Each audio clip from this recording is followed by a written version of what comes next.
Good morning. Good morning, everyone. Happy Tune In Tuesday.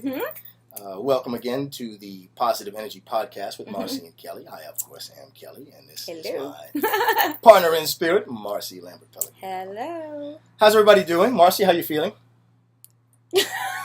Got to make sure we keep that energy positive. Well, so we this is a little...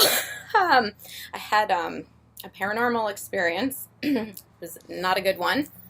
So I'm actually currently trying to keep my positive energy flow, which probably can go into what we're going to be talking about. I think it will, undoubtedly, because one of the aspects that I'm going to cover today is a lot of stuff we've been talking about, but dealing with some negative energy, which it seems like you're going through. So always want to make sure our stuff is applicable and apropos for the topic. So we talked earlier in our earlier episodes about energy and energy flow.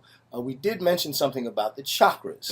We talked about a couple of different disciplines and how to, kind of work yourself physically as well as mentally to get in the right space, energy-wise, and get yourself aligned and have the balance and have the equal. So we're going to go into a little bit more of that today. I think that would be really good. And later on again. And then naturally, of course, we'll tie that into our everyday application in life. Well, I definitely need to talk about it today. Well, do you want to get right into it or not? Well, I want to leave out the details. It might be too much for people to deal with, but negative energy, we all talk about it and what to do. In this particular case, it wasn't someone I knew. Walked out of my bedroom last night and bam, like a wall. Like I was repelled and ran back in the room. And quite frankly, nothing really scares me, and it was scary. And then for me, the negative, I just decided, I have to command, this is my space, you need to get out. So I basically said, if you're not love and light energy, you need to get out. And, she was very, not happy. She's kind of lingered. And speaking of energy, we all have these great vibes that we give off. We always talk about, when we meet someone, we get a good feeling, bad feeling, the same thing. Vibe, I like that vibe, it rubs me wrong. Exactly. Something's just not right. Well, it's same way kind of in the spirit world, and basically constantly say because hesitant to say, but she was taking my energy. She was like an energy vampire, like when you hang out with people that you can't stand, and they just there's nothing mutual beneficial about it. It's just so draining, and that's what it was. And I just had to put a shield up, a guard up, and that's still practice, because you can't let your guard down, because then they just come at you. Correct. Ironically, we spoke about this in the last episode. You had mentioned how, sometimes you're going to run into someone who is draining in the relationship. And it's just not a mutually positive or beneficial relationship. And you need to actually, almost tell that person. And people had asked what to do. And this is, mind you, we're talking about in our relationships with people and the energy that people bring. Now, in this particular instance, we're talking about an entity, a spirit. Yeah. Energy. Again, for Marcy, I'm grateful. I don't see spirits. I feel them. Well, I feel and see. For me, I don't have to deal with the horror that she has to see and witness. That, for me, is a blessing. Yeah. I'm glad I don't have that vision. But to feel them alone and to know what to do to make sure exhausting. You keep... Yeah, it is. Very it's exhausting. Taxing. So you need to make sure you keep your energy up. For me, again, I do mine by aligning the chakras, unblocking. And again, we'll go into the chakras. Again, you have the crown from the top. Then you have your third eye, which is your vision. You have your throat chakra, it's for communication. You have your heart, the natural, of course, love. You have your solar plexus, which is your willpower. Below that, you have your sacral or navel chakra, which is your desires. And then you have your base, which is your foundation. Again, we discussed the colors of the rainbow, Roy G. Biv. The chakras go that order, straight on up. With that bright light in the awakened, in awakened Kundalini state, the bright light coming out the top with all of the colors of the spectrum, coming out in the aura. It's a beautiful, beautiful thing to emit that when you reach that state. But that's someone who actually a work in progress. Constant work in progress. That's someone who has unblocked the chakras, has the perfect balance and the equilibrium. I mean, they're kind of just going through life with the flow of not everything. Going against. Almost like you hear the saying, "Flow with the Tao."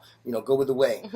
That's kind of like what they're doing. They found their place in the universe and have aligned themselves with those three laws to flow seamlessly through, and have that unblocked, real balanced equilibrium in their spiritual life as well as in their conscious and awake life. And you kind of have to do what's good for you. I mean, we talked about it last time when someone had asked us, what do we do when we enter a negative space or negative person? It's just honestly, you I know you can't turn off things, but you that easily sometimes. But you can just say, you know what, I acknowledge it, right? I embrace the fact that this person's right here, but acknowledge, embrace, and understand. I'm not going to entertain it because it's again draining. So. Correct. And that's literally what you have to do when it comes to the spiritual side of that. When you have the negative spirit that's trying to drain you of your energy, again, the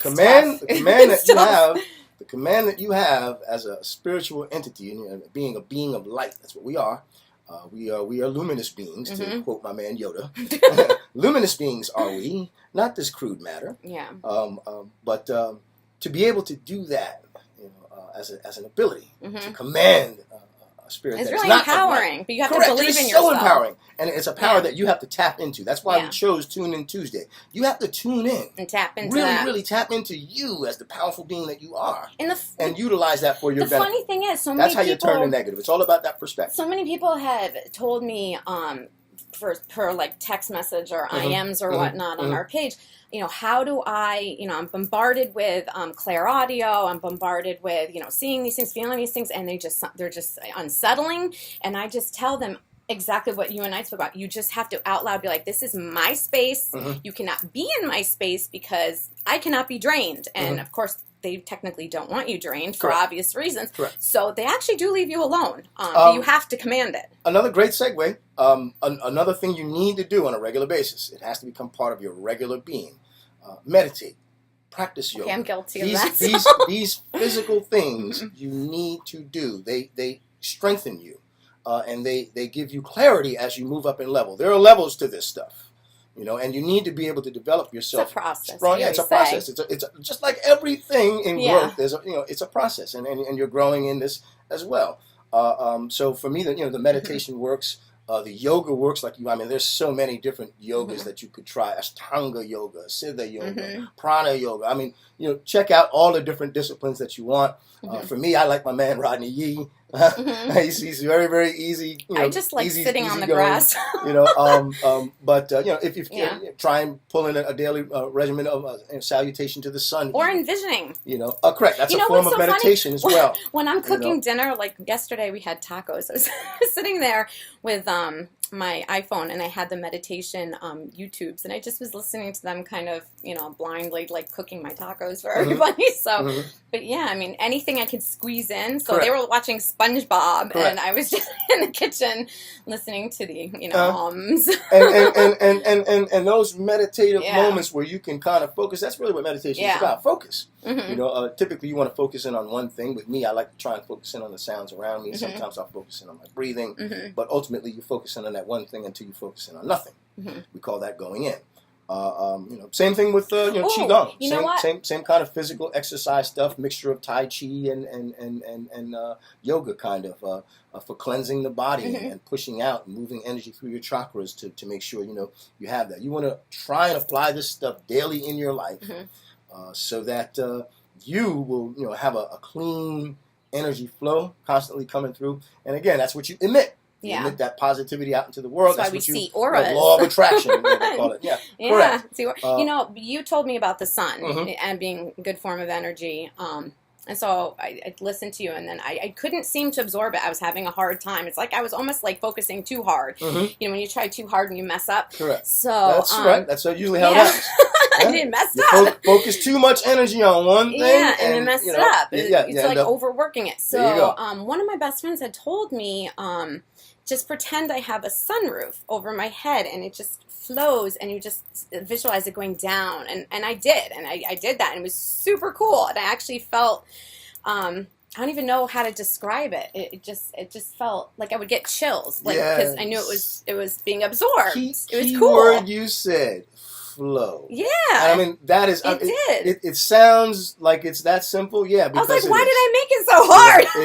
It is. That's what I did with the air, with the bicycle that day. I said, you know what? No. Don't resist. Don't try and cut through. Just go with it. And I leaned back. I opened myself up like this and said, absorb. Oh, I took in energy. I couldn't believe it. I was pushing it down to my leg. My legs were just gone. I'm like, this is easy. I almost had to rub my eyes closed, and then I opened my eyes. I got to see where I'm going. That's funny. But that's exactly right. That's how you work this. And you apply that stuff to your daily life. The water that you experimented with in the pool. Water is so powerful. The sea salt. I actually sea salted. Yeah, you had the sea salt in the house. Sea salted the doorway. Let's talk about that. Some of these protections. That's really, really important. A lot of people use crystals. Yeah. Again, we mentioned how those are minerals. Those are energy, portals. Man, those are things you need to use.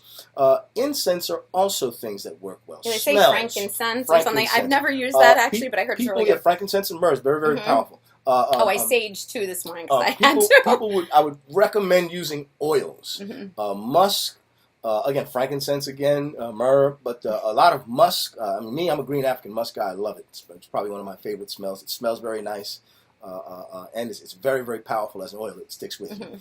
But the reason why these entities that we're talking about that are negative entities, they don't like that good smelling stuff. They're not good. They that really it resonates in their nose like you get a pungent, funky, bad odor this like morning. Really bad rotten eggs that have been sitting around. That's exactly what she was like. Okay, that's how that stuff smells to them. And I was so nauseous this morning. I came in the house and my husband's like, "What's going on?" I'm like, "Nothing at all." And he's like, "What did you see?" So I finally told him because, if you let these negative, even emotions happen anywhere, if someone gets frustrated with you, it has a tendency to feed on that too. And you don't want that, which also brings me into my kids are very intuitive. So I tell them, how to take control the same way I did. This is my space, not right now. And it's cool. It gives them a sense of empowerment. So when they're not in their teens, they're clueless. I think that is the appropriate word for today. Empowerment. Clueless? No, not clueless. I mean, literally, we've tuned in and tuned in so much that, we are full of clues. Yeah. So we're not clueless, but empowered. Yeah. Empowerment. Even to those around you, you want to be able to share. That's what you did. You want to be able to acknowledge, embrace, and understand, and share that with them so that they also can digest it according to how they can understand. When you start them young, but of course, we're an open-minded house. You have to be open-minded. Some people may not be like that, and that's okay. If you can't be open to the things of the universe, you're not going to be affected. Upon you. Yeah, or you won't be affected. Like you won't know that someone's even there because you're just not tuned in. Like we're all antennas. It's basically we're all receptors, so we can choose to tune in or not. And everyone's got a level of this intuition and instinct. I mean, so many of you talk to me and Kelly, and we know that you have these instincts, and it's great. And we just try to help you harness it, or turn it off if that's what you want to do. So Well, that's it for today. Tune in again. If you have any questions, let us know. Please give us your feedback, things you want to hear, topics you want to talk about. Coming up next, we have stress management. Again, that'll be 10 episodes. We want daily application here. So stress management, that's a natural part of life. You're going to have to deal with it. So, hey, that's 10 episodes. Hey, listen, we could talk about that for a lifetime. I know. Everyone, call in with your issues. Until then, let's keep it positive always and love light energy.